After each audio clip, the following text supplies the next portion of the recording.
Hey there, Agile Chardonnay. Yeah, that's right. I've called you so many things over these episodes, I'm going to start working my way through types of wine, I guess. And welcome to another episode of Agile Bytes, the podcast sponsored by Integrity Inspired Solutions, where we build software in an agile manner day in and day out. Well, folks, sorry to say this, but this episode marks the end of our MVP series. I hope you have enjoyed this series. I hope you've gotten some good ideas from it. Just FYI, I do this MVP workshop in person and remotely for organizations. And so if you heard stuff that you like and would like to see it in action, please let me know. I'll be happy to show you how to do it or do it for your organization, however I can help you out. But today's episode is going to be about measurement. How do you measure the success of your MVP?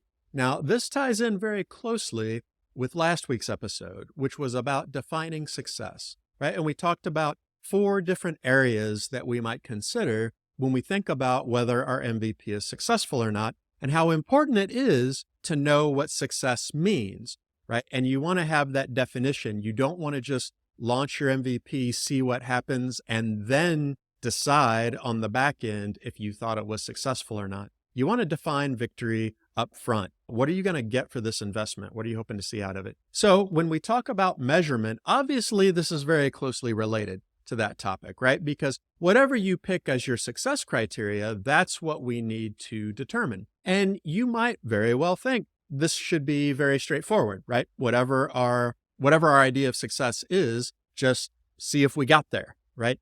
Well, yeah, in theory, it is that simple, but in practice, it can be a lot weirder than that because you have to figure out who's going to do the measurement, who's responsible for actually keeping track of this thing. You need to figure out who the participants are going to be sometimes, right? Who is your sample size that you're going to use to measure? Is it going to be beta users? Is it going to be department? Is it going to be your best friend's cousin who lives in his basement? Is it going to be live customers?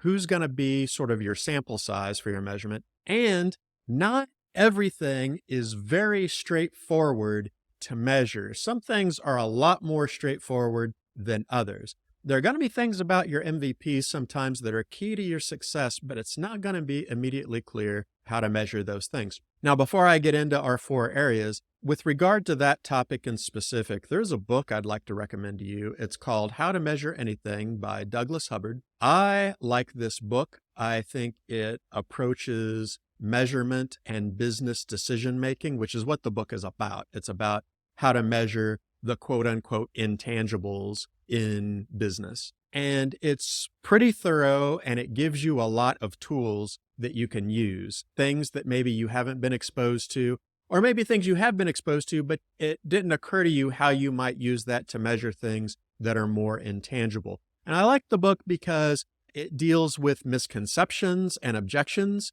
to measuring intangibles, which people always like to throw out.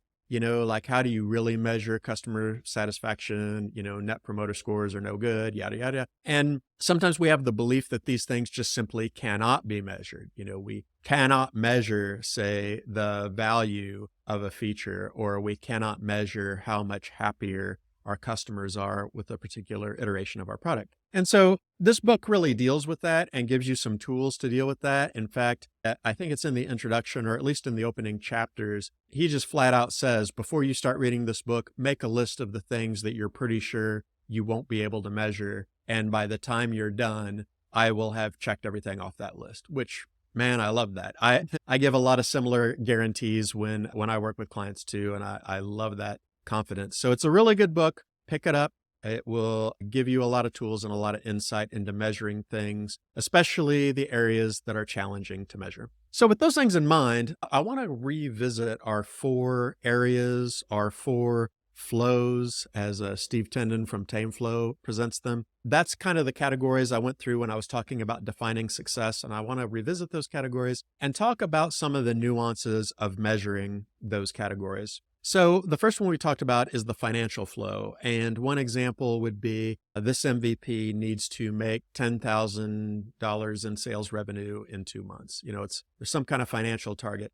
Or it can be an indirect financial target, right? Like this MVP needs to add, 100 more subscribers this quarter, or needs to increase usage of this part of the app by 20% or something like that. The good thing about financial targets is they are usually very straightforward to measure. Normally, these are metrics we are keeping anyway, right? Things like revenues or the number of subscribers we have, how many sales we're making in a given month. You're probably already keeping those measurements. Sometimes it can be tricky depending on your organization's level of granularity for those measurements. And this is something you have to take a look at as you think through how you're going to measure this MVP financially. Is it easy to distinguish the money that's come in through this new product versus the money that comes in from, say, your existing products? Is it easy to figure out what number of sales are attributed to this specific product, or how much increased usage is attributed to this specific product? So that may be part of the mechanism you have to figure out if you're not already breaking those things out into a high level of granularity, but that's okay. Worst case scenario, you just manually keep that data on a spreadsheet or something like that. But it's usually good if you don't have that level of visibility into your financial flow metrics to get that level of visibility into your financial flow metrics. So sometimes that's a nuance organizations have to figure out.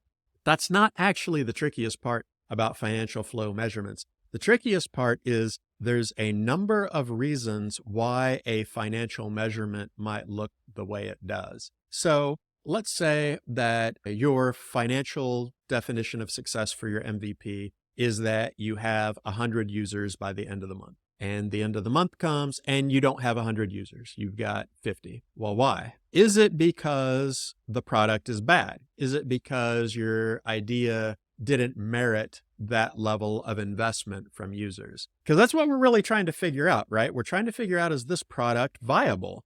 Do we have a good market fit? Are people going to use it? Are they getting value from it? Are they getting enough value from it to make it worth doing in its present form? That's what we're trying to decide, right? But with financial definitions of success, it's hard to pinpoint why they look the way they do, because it might be that your product idea isn't great. It might be that your product idea is fine, you targeted the wrong people, or the marketing wasn't on point, or your salespeople didn't really know how to sell it. There's all kinds of reasons why a financial metric might look the way it does when it comes to a specific product. And the reason that's problematic is because we tend to get emotionally attached to our MVPs, and we will automatically be drawn to those explanations. And that's why it gets tricky, because sometimes those explanations are right. Sometimes your product idea is totally solid. There was just some kind of breakdown in the marketing and sales process. But sometimes it isn't. Sometimes your marketing and sales process is fine. It's the product's problem. The product needs to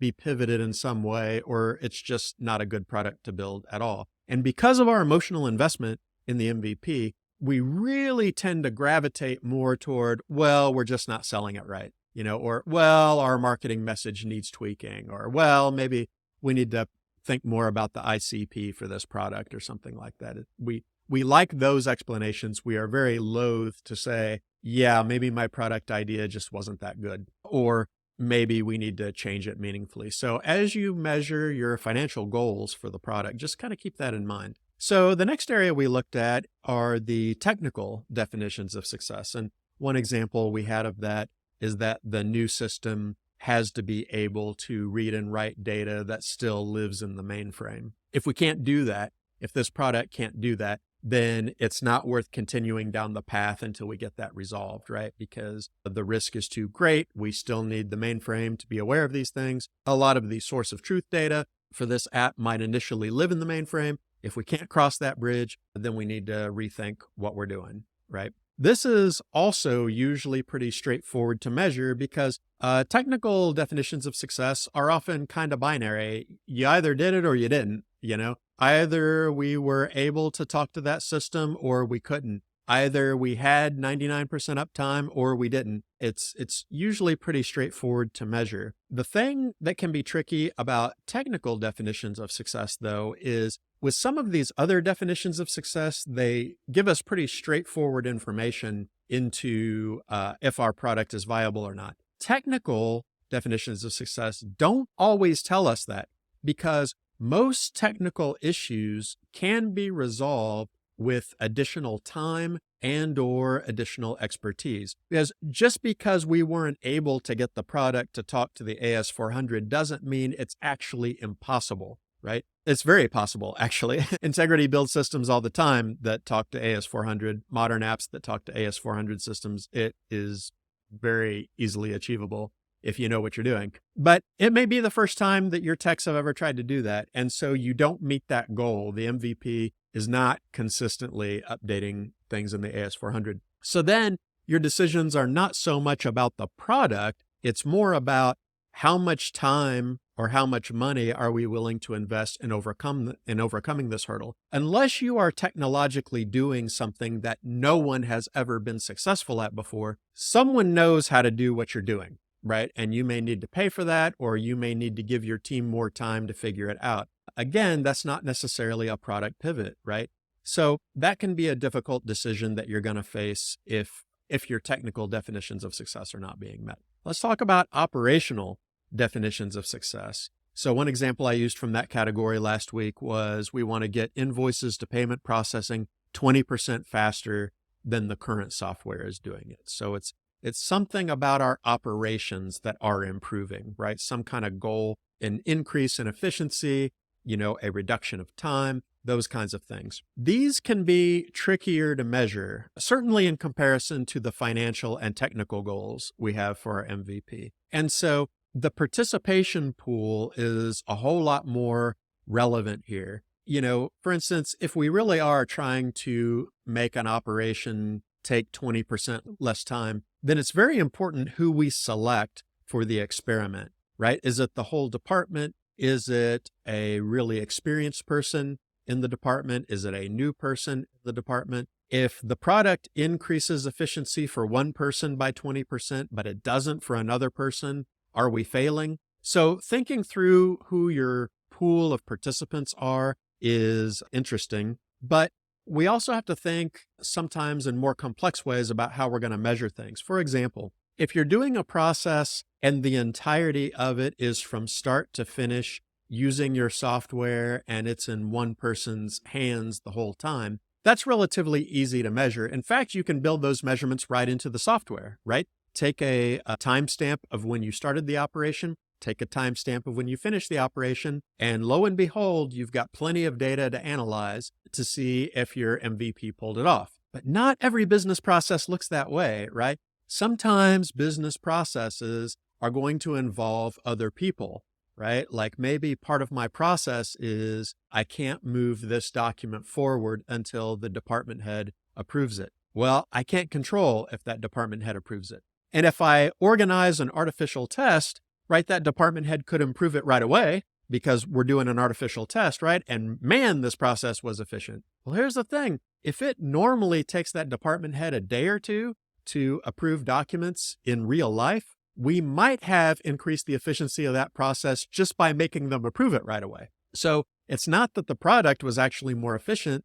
The artificiality of our test is giving us a false positive, right? So you really have to think through those things. What are the pieces of this that are not in control of one person and that may skew our results one way or the other? There are some business processes where we start them in software, but we may not finish them in software. Or maybe we start them in software and we finish them in software, but there's a part in between that isn't controlled by the software. How's that going to factor into our measurements, right? Or are we just going to disregard that time frame? These are all things you have to think about. And I'm not saying there's a right or wrong answer. I'm just saying that when you are designing your measurement scheme, it can be more complicated than you think at first. And the more we get into fuzzier and fuzzier areas, the more you have to account for these variables. The more you have to figure out how you're going to get a true measure of success, how you are going to get relevant information that helps you make a decision about this product,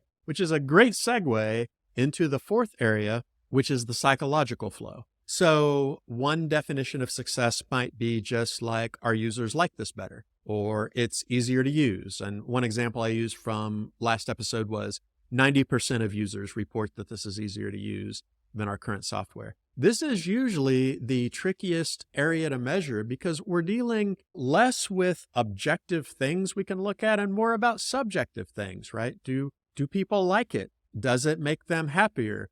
Would they recommend this to a friend? These can all be great measures of success, but sometimes they can be trickier to measure. So one thing I would encourage you to think about is for any given psychological definition of success you have, is there an observable behavior that you can look at? And sometimes this can tie into our other measurements. For example, let's say that from a psychological perspective, our users are using a product we bought off the shelf and it's really hard to use. They complain about it all the time, about how counterintuitive it is and how they have to click so much, et cetera, et cetera. So, you hire Integrity Inspired Solutions to build you a custom solution. And the main goal of the first iteration is everybody has to think this is easier, right? If it's not easier, then you're not doing anybody any favors, right? They have to like it. It has to be easier. Well, one thing we could do is do a survey. We could ask people, hey, do you think this is easier to use on a scale of 1 to 10, yada, yada. We can do all those things. And I'm not saying those things are bad things to do,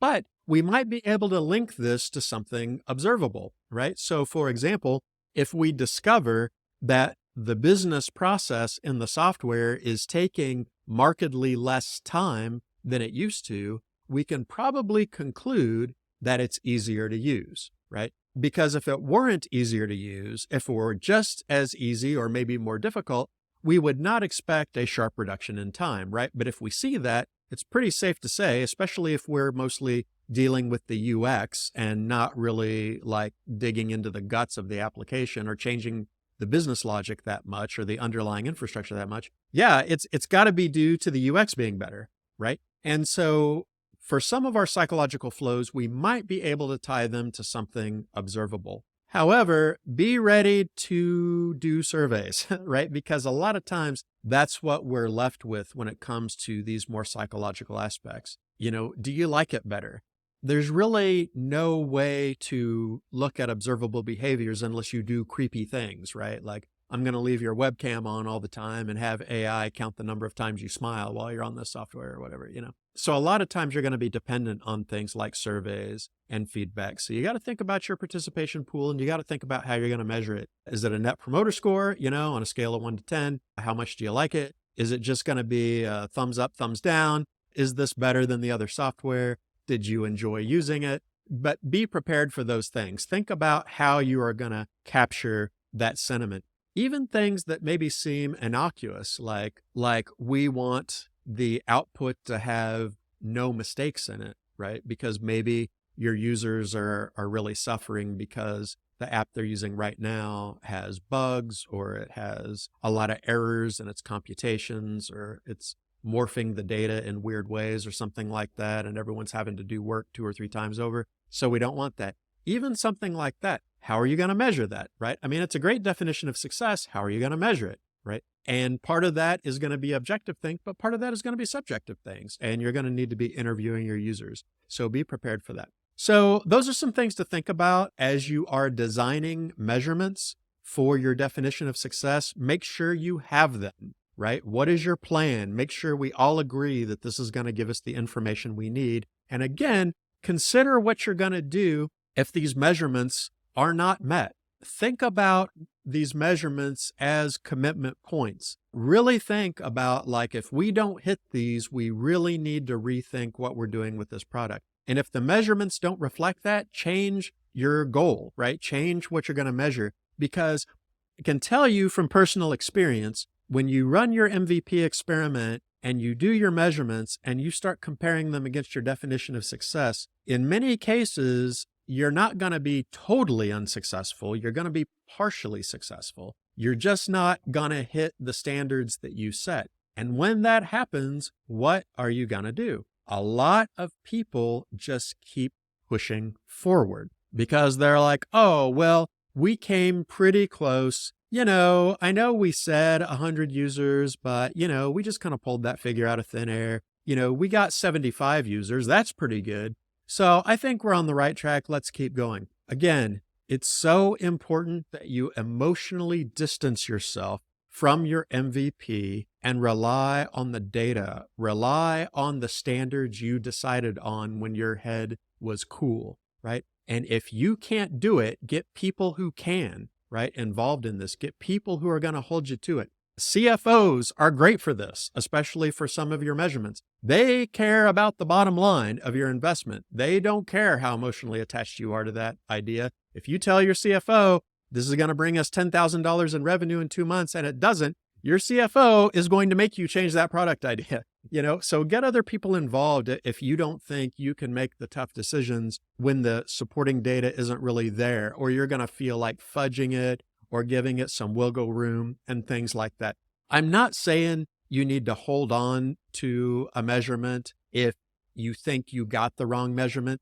Like if you do think, 100 users was dumb, we shouldn't have had that measurement to begin with. I mean, okay, that's one thing. I'm not saying you should hold on to standards that you know for a fact are wrong. I'm just trying to warn you that we have a strong psychological tendency to want our MVP to work out. And so we are more tempted to think our standard was unrealistic than we are to think our product idea isn't as good as we thought. And folks, that's what this is all about. That's why you're doing an MVP. If you don't want to be confronted with the harsh realities of your product idea, this risk control mechanism is not for you, because that's exactly what you're doing. You are staring down the barrels of the hard, cold reality of the money and time you spent to get something, and did you get the return on that investment? Whatever that return looks like, did you get the return on investment that you were wanting? And if you didn't, if the numbers are not working out, you got to rethink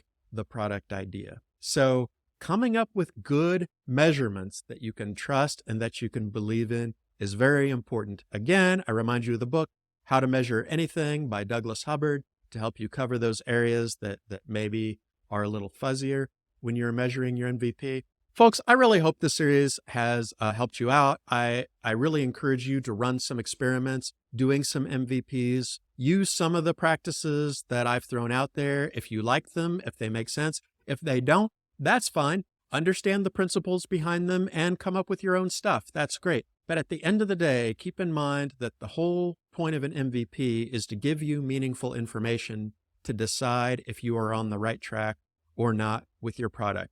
Make sure you have that in mind from the start. Make sure that drives the whole thing, and make sure that no matter what you learn, you are willing to make the right decision based on the information that you're getting.